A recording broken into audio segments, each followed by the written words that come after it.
What is going on, everyone? Hello, and welcome back here into another edition of Next Gen Jets. Appreciate you all joining us here on this Father's Day Sunday, June 15th, 2025. Shout out to all the wonderful dads out there. My dad, Chris, Josh's father, everyone, all the dads out there. You guys are the best. So I hope everyone who's a father had a great Father's Day, had a great Father's Day.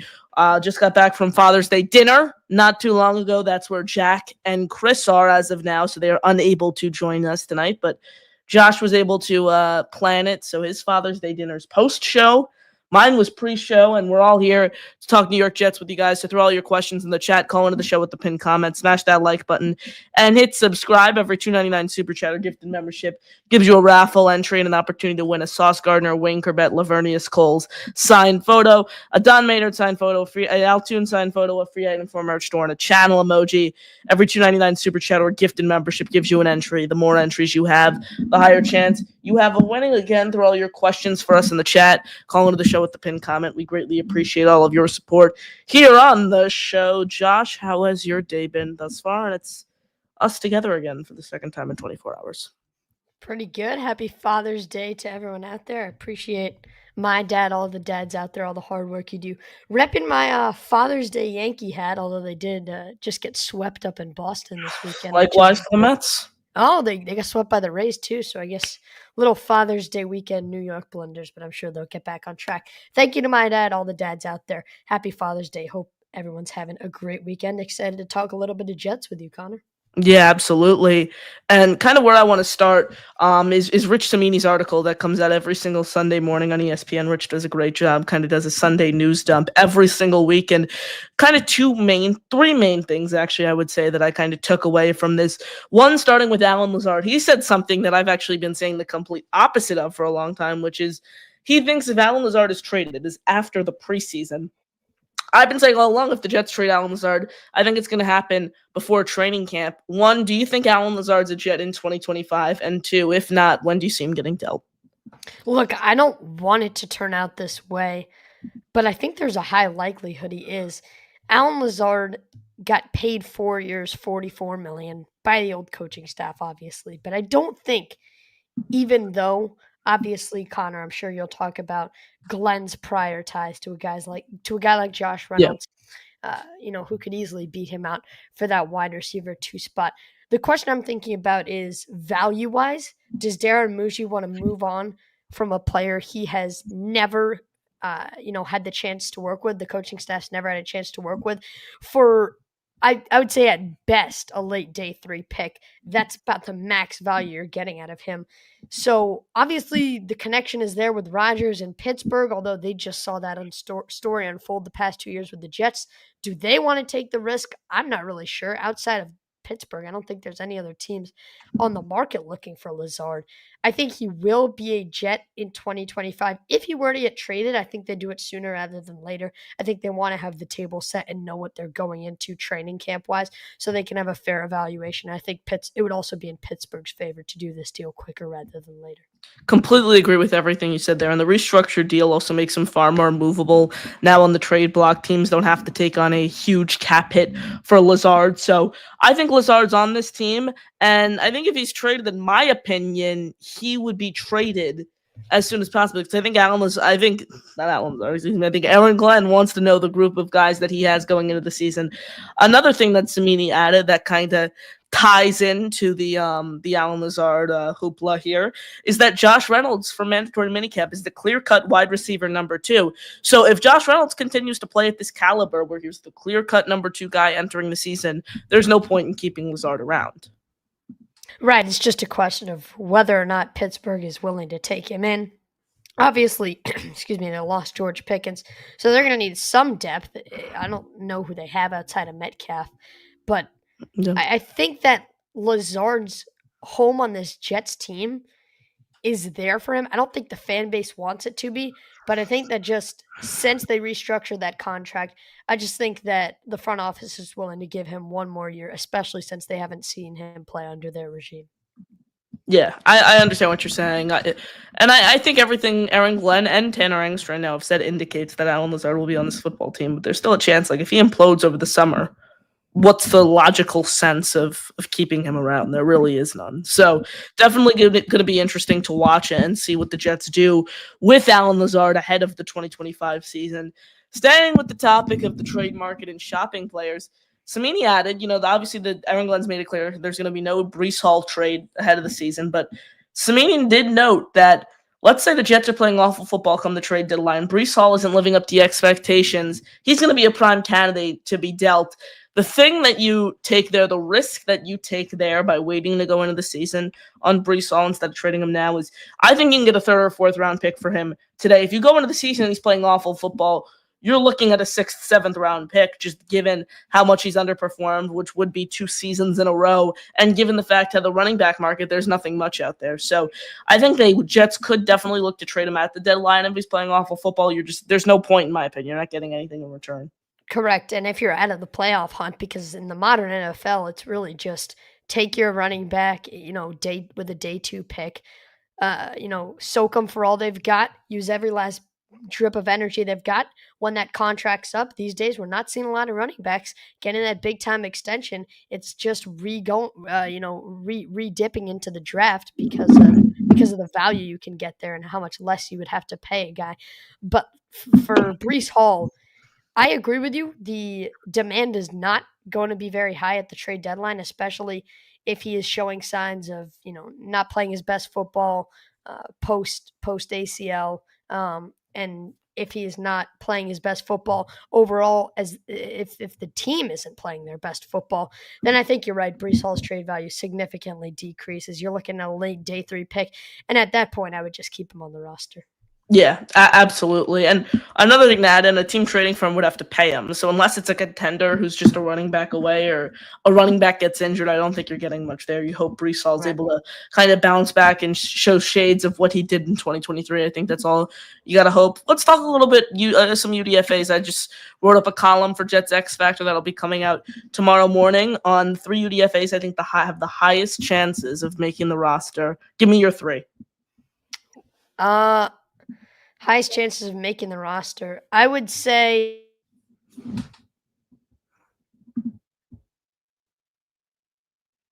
Josh Willifer. Did we lose him? Am Hello? I back? We got you? There you go. What happened? Am I back? You are. Am I back? You're back. I'm back. You're okay, back. I would say Kai Kroger and Caden Davis. That's 2. Oh, and then I said Pritchard at the beginning. Pritchard? Cut out there. Interesting. Pritchard's been my guy. Pritchard. Yeah, it's know. You said Pritchard. Did I? You said Pritchard, and then I said Pritchard's been my guy, and then you said Pritchard. Is there a all right, Pritchard. There we go. So Pritchard. Oh my God. Now I can't say it. Jamal Pritchard from South Alabama and the 2 special teamers. Interesting. I didn't put any special teamers on my list, and no one on my list was on your list. Number 3, I put Quentin Skinner, the big-bodied wide receiver from Kansas, who averaged over 20 yards per catch last year. Number 2, a name that no one has been talking about, is Peyton Page, the 300-pound defensive tackle coming out of Clemson. He was great against the run, and he ranked 30-something out of 400 Power 5 pass rushers and pressures, despite only having half a sack. I just think that position's wide open. I think he offers great all-around value. Number 1, I put Dean Clark, safety from Fresno State. Freak athletically, and six seasons at college. The Jets have no one at the safety room right now. So I think UDFA has a high chance of sneaking onto the roster at the safety position. Yeah, absolutely. I think it depends where you're going to go. I think that's why they brought in Andre Cisco, recognizing that lack of depth. So you're right. There could easily be a UDFA sneaking onto this roster. I think the Jets do need some backup there. It also depends if there has been talk of moving Brandon Stevens to safety. So it all depends on how that shakes out. If he does, and you get a guy like Azirie Thomas to start at corner, then that adds more safety depth, makes it a little more challenging for a UDFA guy to make the roster. But I think there is a good chance if Stevens moves to safety, but definitely a better chance if he stays at corner. I think Stevens is staying. I think we would have heard by now and would have been seeing him in OT in training camp and mini camp. Like a possession group. Yeah. If he was playing safety instead of cornerback. Right. By the way, before we keep going with the football talk, did you see the trade that just went down?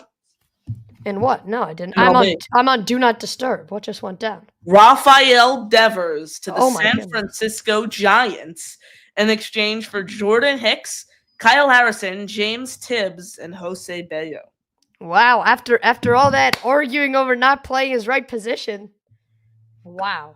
Yeah. He's off to San Francisco in what I think is a terrible deal. They didn't even wait till the deadline. No. Oh wow. What's the deadline? July 30th? Yeah, way later. It's month plus. They didn't even wait to see if they were going to contend this year. Yeah. That is very that's intriguing. A shocker.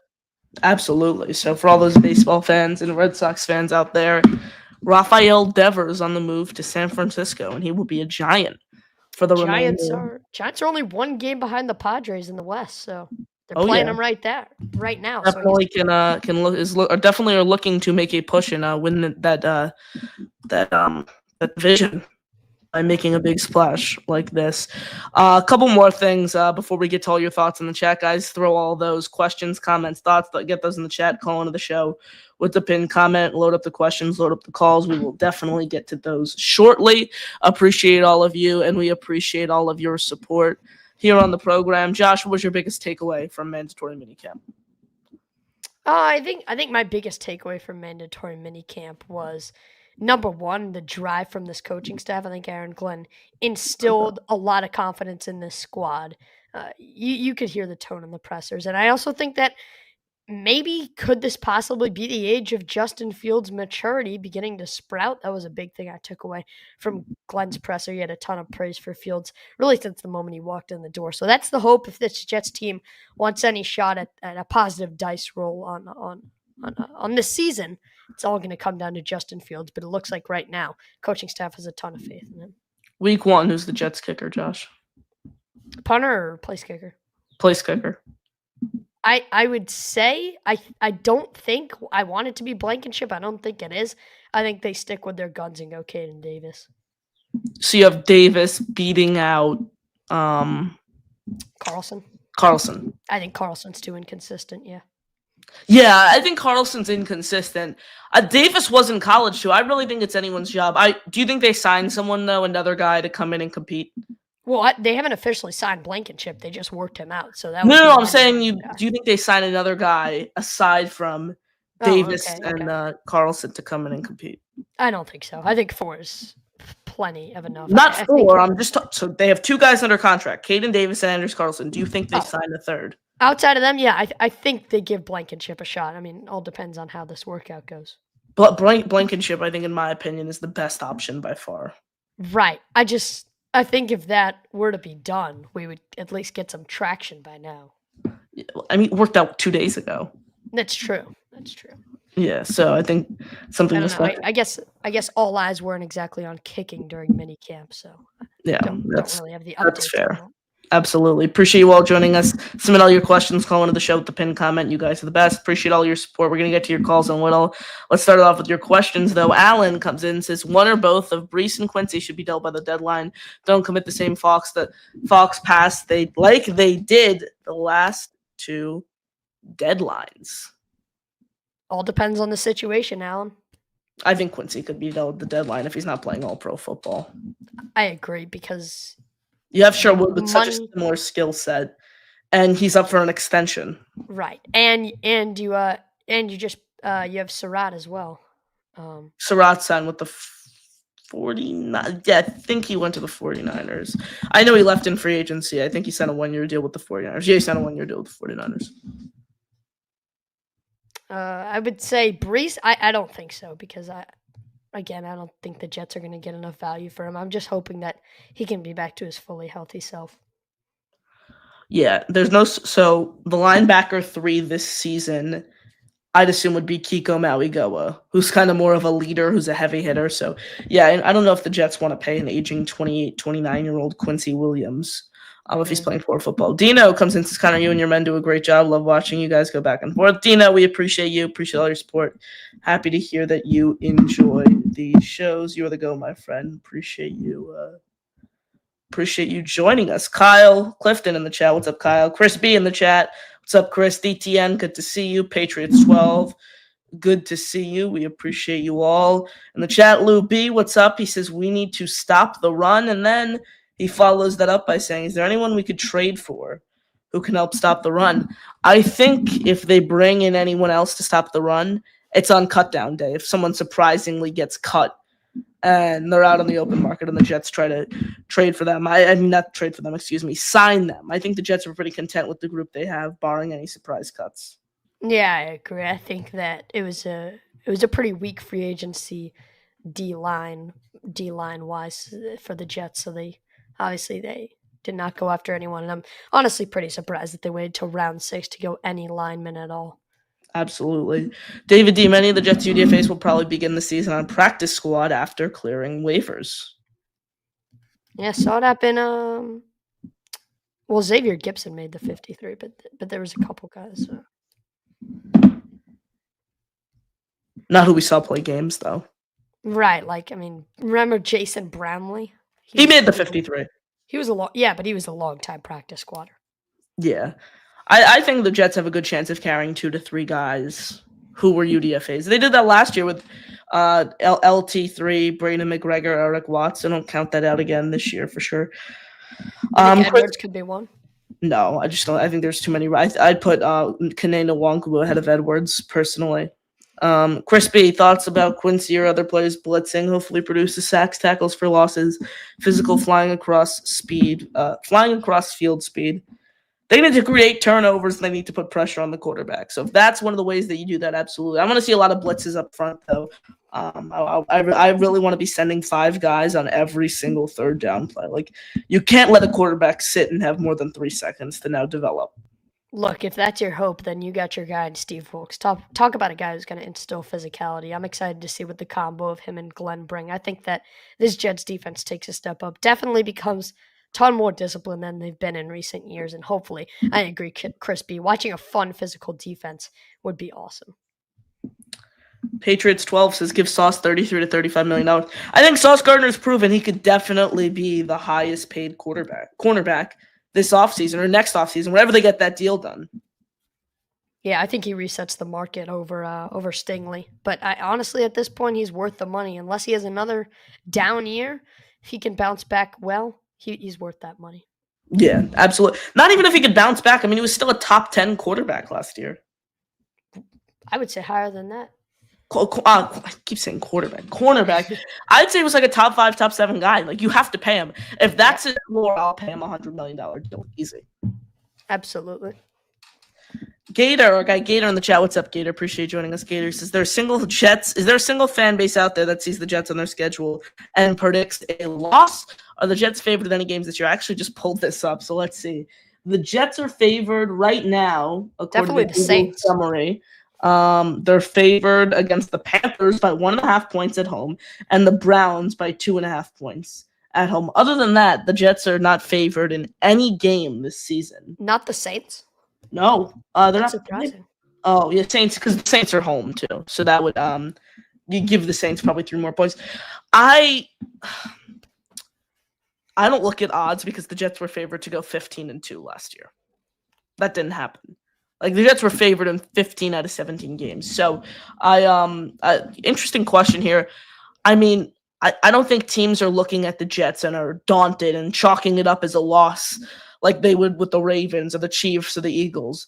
But I also don't think they're like, this is an easy breezy win. I think the perception from teams around the league is the Jets are going to play hard and the Jets are going to play physical, hard-nosed football. Yeah, I think that it's a toss. There's a lot of toss-up games on the schedule. There's a couple hard ones. Ravens, Bills. Obviously, I think Tampa Bay is going to be one of those not close blowouts. But other than that, there's a ton of close games that this Jets team could be in. Absolutely, completely agree. And I think it's just going to come down who's going to play, harder football. And I think that's the thing that the Jets bring to the table. Teresa, who do you think Who do you think will win Jets? I have the Jets winning this game.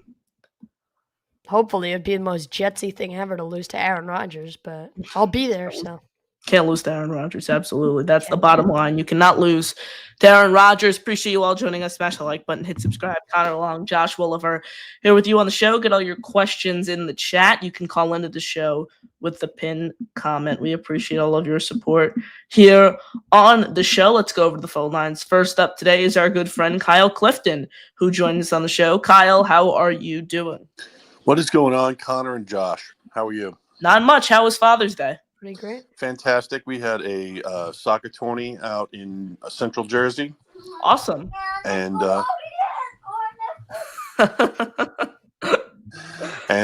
we just got back, actually. So we came in second place. So that's Nice. great. So I think we're overvaluing our guys a little bit. Like Quincy and Brees, right? Like, what do we really think those guys are going to bring us at the deadline? Like Nothing. That's what I was saying. Yeah. I think to get a third for Brees, a team would have to be wildly desperate, or even Quincy. Like a team would have to be wildly desperate, because if you're giving up a day 2 pick, you're looking to get a guy that's going to put you over the top. Like it's a no-brainer. This is a guy that's going to help us move right into the playoff picture. You're either on the playoff bubble or you're a perennial playoff team.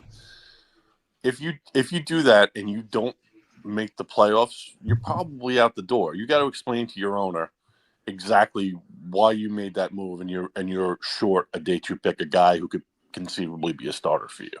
Absolutely. So I think that the idea that we're going to trade Brees and Quincy is a little nuts. We might be able to do it. And it might make sense if it's a 4th or a 5th rounder if we get lucky, but I don't know that deal is going to be there.